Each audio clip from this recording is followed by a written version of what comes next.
important headlines. What happened from the last 2 days? Most important headlines. Number 1, Gyanesh Kumar is a new Chief Election Commissioner for Election Commission of India. Mr. Gyanesh Kumar is a 1988 batch IAS officer from Kerala cadre. He actually belongs to UP, but he got Kerala cadre. Gyanesh Kumar got retired in 2024 and he has seen many important things and he worked on important assignments such as repeal of Article 370 in Jammu Kashmir, and also in 2014 while serving as a resident commissioner of Kerala in Delhi, Mr. Gyanesh Kumar was deputed by the state government to rescue Indian nurses who were captivated by IS terrorists from Iraq. And the operation, which rescued 46 nurses initially and later 183 Indians, included 70 evacuees from Kerala. And the thing is, the Chief Election Commissioner and other election commissioners, they will be appointed through a separate law. Okay, there is a law with respect to appointment. Appointment of CEC and EC's Act 2023. In the Act, there will be a search committee where law minister, there will be 5 people who will be, in the Act, there will be a search committee where law minister will be heading and he will give a list of, there will be a search committee where law minister will be heading the committee and the committee will give a list of 5 persons, shortlist 5 persons. And then in that shortlist, the Prime Minister of India, Leader of Opposition and Cabinet Minister. Earlier, Judiciary told, Supreme Court told there should be a CJI in the panel, selection panel. But in the Act, they have removed and made Cabinet Minister. So now the issue is, with respect to this Act, appointment of Chief Election Commissioner and Election Commissioners Act 2023 was in sub judice, it was in court. Court is going to give its judgment on February 22nd. So even before that, they have appointed Chief Election Commissioner. This was a complaint raised by the opposition parties. The opposition parties are saying why they have removed CJI, Chief Justice of India, from the selection panel and why they have included Cabinet Minister. So the issue that is going on in the court is this particularly. Let's see how the court is going to respond and react. The next important news that is coming up, Pradhan Mantri Fasal Bima Yojana turns 9. On February 18th, 2025, Pradhan Mantri Fasal Bima Yojana crop insurance scheme marks its 9th anniversary, celebrating close to a decade of empowering the farmers in India. Launched in 2016 by the Prime Minister, the scheme offers a comprehensive shield against crop losses caused by unpredictable natural hazards. This protection not only stabilizes the farmers' income, but also encourages them to adopt innovative practices. Crop insurance is an important risk mitigation tool to protect farmers from natural calamities. Pradhan Mantri Fasal Bima Yojana aims at providing financial support to the farmers suffering from crop losses or crop damage arising out of natural calamities like hailstorm, drought, floods, cyclone, heavy and unseasonal rains, attack of disease and pests, etc. So, Pradhan Mantri Fasal Bima Yojana completed 9 years. This is an interesting news that is coming up.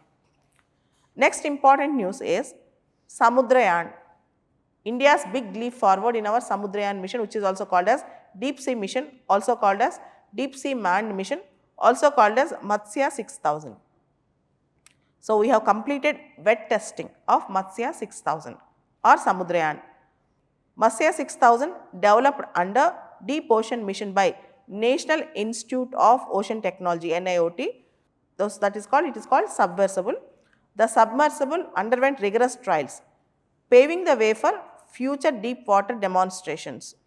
So, here you should know, in wet testing, they will actually seriously test how it is going to perform inside the water, how it is going to respond, and whether there are any leakages, whether there are any challenges, because once you go into the real time situation, you might face new challenges. For that reason, wet testing they have made. So, Matsya 6000 is a news, which is also called as India's Samudra Yan mission. There is a news that America is supporting India, that is US aid is supporting India to improve voter turnout in India. And they also said, we have cancelled $21 million which is aimed to spend in India for improved voter turnout or increased voter turnout. In America, DOGE, Department of Government Efficiency, have actually emphasized that this money should be cancelled. But Indians are asking, to whom you have given? Where is that money all about? Are you manipulating Indian elections? Are you manipulating Indian democracy? These are questions many Indian experts, including Sanjeev Sanyal, Prime Minister's Economic Advisor, member, he is also asking these questions through Twitter. But this is a wrong statement. I don't think this is right. US President Donald Trump defended the Department of Government Efficiency's decision to cancel a $21 million fund designated for improved voter turnout in India, saying that India, with its growing economy and high taxation rates, did not need such financial support. Why are we giving $21 million to India? They have a lot more money. They are one of the highest taxing countries in the world in terms of US. I have a lot of respect for India and their Prime Minister, but giving $21 million for voter turnout, it is not advisable for America. This is a statement given by Donald Trump. But this statement and entire episode is actually in discussion, is in controversy now. Next important news, Costa Rica agrees to accept Indian migrants deported from America. With the Donald Trump administration in the America deporting illegal immigrants, Central American country Costa Rica has agreed to serve as a transit point for repatriating illegal immigrants, including Indian immigrants, according to the official statement released yesterday. The first group of 200 migrants is scheduled to arrive to Costa Rica on a commercial flight, as confirmed by Costa Rica officials. These individuals will be temporarily housed in a migrant care facility in Costa Rica before they will be repatriated to their country of origin. As you all know, Costa Rica is very close to America geographically. So initially, the illegal immigrants from various parts of the world, including India, they will go and take a temporary stay in Costa Rica, then they will come back to India. This is only transit arrangement, not a regular, they are not going to settle in Costa Rica. This is just a transit arrangement. And the next important news that is coming up in India-Qatar relations.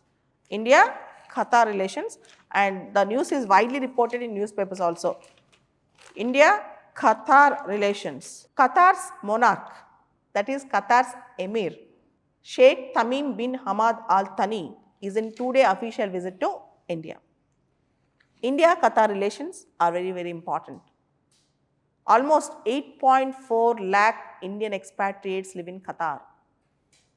And India-Qatar trade is around $14 billion. By 2030, they are aiming to make it double. And most importantly, if you remember last year, 2 years back, 8 former naval officers from India, they got capital punishment in Qatar, allegedly for spying activities. With effective diplomacy from Indian side and with crucial and more effective courtesy from Qatar side, the capital punishment was stalled. There is no capital punishment anymore. And more importantly, Qatar is now on the negotiation tables playing a negotiator role with respect to Israel-Hamas and also with respect to Taliban. So Qatar is always important for India in this respect. And Qatar is the largest supplier of LNG to India, liquefied natural gas to India, and one of the largest suppliers of LPG to India. So Qatar can support India's energy requirements also. And the next world will be the Middle East. India and Middle East relations are very important, in which Qatar plays a crucial role, particularly for our energy security. So with this respect, Prime Minister Modi broke all the norms and personally went to airport to invite, to welcome Qatar's Emir. So this is a startling point in the entire episode. Modi ji personally went to airport to welcome him. So that is also very important. Qatar, a major energy supplier to India, signed an agreement to elevate India-Qatar relationship to a level of strategic partnership.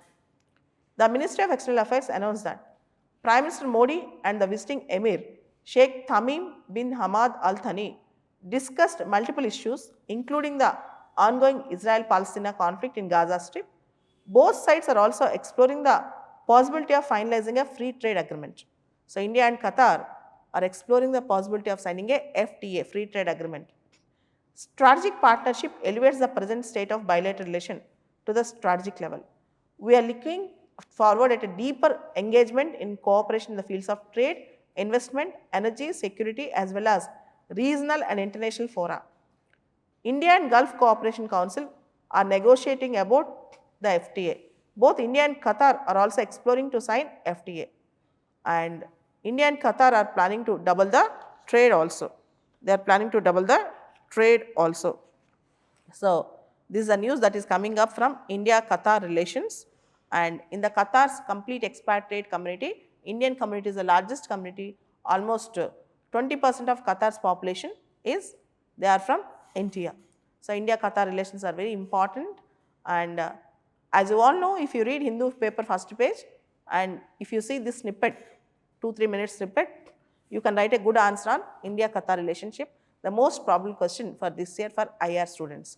The next important news that is coming up, Israeli Prime Minister Benjamin Netanyahu instructed the immediate enforcement of UNRWA, United Nations Relief Works Agency for Palestinian Refugees in the Near East, is a relief and humanitarian development agency. America suspended funding to UNRWA. Now, they want to completely cull down the UNRWA. Benjamin Netanyahu says that UNRWA also played an active role in supporting Hamas. So, most of the Hamas militants and attacks on Israel are being supported by UNRWA. So, Israel now, the Israeli parliament, the Knesset, Knesset, Israeli parliament, the Knesset, passed 2 laws that called for ending UNRWA's operations in its territory and prohibiting Israel authorities from having any contact with UNRWA. So, UNRWA is being culled with an iron hand by America and also Israel. This is also an interesting news that is coming up. So, as we have discussed last week, 10 days back itself, Guillain-Barré syndrome. 2 deaths from Guillain-Barré syndrome in Andhra Pradesh, 17 cases reported. As Maharashtra continues to grapple with Guillain-Barré syndrome, GBS, Andhra Pradesh has reported 2 deaths after a 45-year-old woman and a minor boy have succumbed to the neurological disorder. Our own immune system will attack our neurons. There are 17 Guillain-Barré syndrome cases now. This is a non-communicable disease. That is the advantage at least. This is a non-communicable disease with an incidence rate of up to 2%, with an incident rate of up to 2 per 1 lakh population. This is not a sudden spur of cases. This is normal. Symptoms of Guillain-Barré syndrome are pins and needles feeling in the fingers, toes, ankles and wrists. Pins and needles feeling in the fingers, toes, ankles and wrists. Weakness in legs that spreads to the upper body. Weakness in muscles. Weakness in appetite. Rapid heart rate, high blood pressure. Troubled breathing. I'm worrying now. I also got all the symptoms. Troubled breathing. So, Guillain-Barré syndrome. It's a non-communicable disease. So, there is no cure for Guillain-Barré syndrome. Plasma exchange, also known as plasmapheresis and immunoglobulin therapy, is often prescribed to relieve symptoms and speed up recovery. Okay, this is Guillain-Barré syndrome. The next important news that is coming up is EWS category, economically weaker section category. The Madhya Pradesh High Court have given an interim order saying that in UPSC Civil Services Notification 2025, the candidates who are applying from EWS category should get age relaxation of up to 5 years and also attempts relaxation of up to 9 attempts. Till now, though we have 10% reservation for EWS from general category based on 103rd Constitutional Amendment in 2019 in educational institutions and also employment. In UPSC, there is no attempt relaxation for them or age relaxation for them. But now, the Madhya Pradesh High Court for the first time have given an interim order to start the same from this notification onwards. The next important news that is coming up from Saudi Arabia. America-Russia negotiations on Russia-Ukraine war. Zelensky was not invited for that. Ukrainian president was not invited, whereas America and Russia conducted the talks. From the American side, American Secretary of State Marco Rubio. From the Russian side, Russian Foreign Minister, they have led the high-level delegation. US-Russia agreed to work towards ending the war in Ukraine. You all know that. The war started in 2022 February. Almost 3 years. 3 years of Russia-Ukraine war. The main contention of Russia is Ukraine should not join in NATO. Recently, Donald Trump also clarified, American president also clarified that they won't allow Ukraine into NATO. That idea is stopped. Now, there's no way. And Donald Trump also promised in the American presidential election that once he wins the elections, within 1 day he will stop the war. Already 2 months is over. Okay, he got elected 4 months back and 1 month of administration is also completed. Russia and US agreed to start working towards ending the war in Ukraine and improving their diplomatic and economic ties. America's top diplomat said that after many reflections and also after many thoughts, the Donald Trump administration wanted to take a call on Russia-Ukraine war. US Secretary of State Marco Rubio said that the two sides agreed broadly to pursue 3 goals: to restore staffing at their respective embassies in Washington and Moscow, to create a high-level team to support Ukraine peace talks, and to explore close relationship and economic cooperation. Here there is a rider which is not discussed by many. Already around 20% of Ukrainian territory was occupied by Russia. Russia is not ready to give up, withdraw from the territory. And with this condition, will Zelensky accept the ending of the war? But there is no other go even for Zelensky except to end the war. It's a very long-standing war. So they have to end the war at this point. Otherwise, there is no meaning for fighting also. The other important news that is coming up for IR students, 8th Indian Ocean Conference is being organized by India Foundation in association with Oman's Ministry of Foreign Affairs in Muscat on February 16th and 17th. The Indian Ocean Conference is completed. The theme for this year's Indian Ocean Conference is Voyages to New Horizons of Maritime Partnership. The Indian Ocean Conference was started by India Foundation in 2016 at Singapore with participation from 30 countries, according to the official statement. In the past 8 years, the conference has emerged as a flagship consultative forum for countries in the region over regional affairs. From the Indian side, our External Affairs Minister, Sri Jaishankar, held meetings with his counterparts from Mauritius, Maldives, Nepal, Bhutan and Sri Lanka on the sidelines of Indian Ocean Conference in Oman's capital Muscat on previous Sunday, that is 16th of February. Jaishankar also met all his counterparts to further special bonds of friendship with his neighboring countries. You all know that India follows Gujarat Doctrine. Gujarat Doctrine means help your neighbors without expecting much back from them. This is called Gujarat Doctrine. Help your neighbors without expecting much back from them. And the new news is coming up, that is Nimisha Priya case. I think you all know. Nimisha Priya, she was a nurse from Kerala and she was now under tenterhooks. She got capital punishment. She was awarded with capital punishment in Yemen on the case relating to killing of her business partner. Iran is mediating to commute this capital punishment of Nimisha Priya. A day after meeting with our External Affairs Minister Jaishankar in Muscat, Iranian Foreign Minister said that he has made an appeal on behalf of Nimisha Priya, the Indian nurse, on the death row in Yemen with Houthi envoy. The 37-year-old Nimisha Priya, a former nurse from Kerala, was convicted in 2020 for killing her Yemeni business partner in 2017. Nimisha Priya family launched an international campaign for clemency for Nimisha Priya, who said that she has been assaulted and abused by her partner for many years. Nimisha Priya's family and other groups also collected contributions towards reparations which could allow her to be pardoned by the family of the man killed according to the Islamic legal system. So the family can opt taking some money also. So they have collected funding also to pay to the assassinated person's family. After she was sentenced to death by the Supreme Court in Yemen, the External Affairs Ministry said that Indian government is providing all possible assistance to support Nimisha Priya case. The matter regarding any consideration towards the release of Nimisha Priya is between the family of the deceased and Nimisha Priya's family. Here you should understand, in foreign countries, If any Indian gets into trouble, definitely our diplomatic office will help them out. If you observe Kulbhushan Jadhav case, if you observe Nimisha Priya case, if you observe 8 naval officers from India getting capital punishment in Qatar, all these cases, definitely India will launch its diplomatic office, diplomatic mission to support them, and we are trying to take the help of Iran also in this respect in the Nimisha Priya case. This is the case that is trending right now. The first ever BIMSTEC Youth Summit is being held at Ahmedabad, Gujarat. Bay of Bengal Initiative for Multi-Sectoral Technical and Economic Cooperation. Bangladesh, India, Myanmar, Sri Lanka, Thailand, Nepal, Bhutan are the members in BIMSTEC. And the first ever BIMSTEC Youth Summit is being held at Ahmedabad, Gujarat in India.